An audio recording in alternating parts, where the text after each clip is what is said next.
One of the first responsibilities of a commander-in-chief is to create what I have called a atmosphere, as a state of mind in which his staff, his subordinate commanders, and his troops will live and work and fight. His armies must know what he wants. They must know the very fundamentals of his policy, and they must be given firm guidance and a clear lead. Inspiration and guidance must come from above and permeate the whole force. If this happens, all concerned will go ahead on the lines laid down. The force will acquire balance and cohesion, and the results will be evident in battle. Nelson exemplified this principle ideally. In addition to atmosphere, there are two basic requirements of generalship. The first is to create the fighting machine and forge the weapons to his own liking. This involves a profound knowledge of the conduct of war and of training. The second is to create an organization at headquarters, which will enable the weapon to be wielded properly.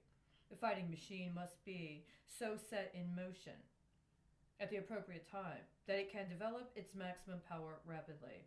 The troops must be launched into battle in a way which promises the best prospect of success, and the troops must know this. The stage management of the battle must be first class.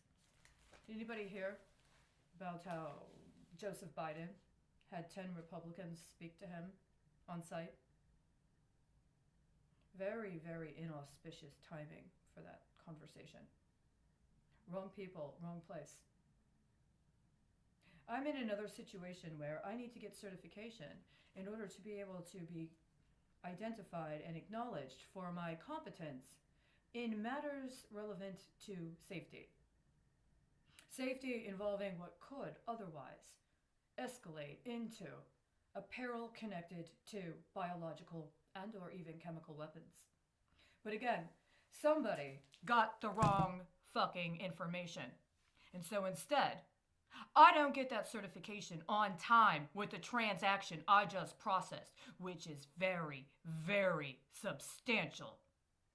I have to wait. Well, it takes a while for the system and the accounts to transfer. No. It took less than 10 minutes for that transfer to occur. But you want somebody else to be able to claim they're qualified to do something they failed to do for over 35 years. Now, there's a checklist in the next paragraph, and I can't possibly get to that because you've got the wrong ladies in the wrong lineup. None of them should have been on site at the White House. You know that? It should not have been allowed. Those facilities should have been secured against incursion.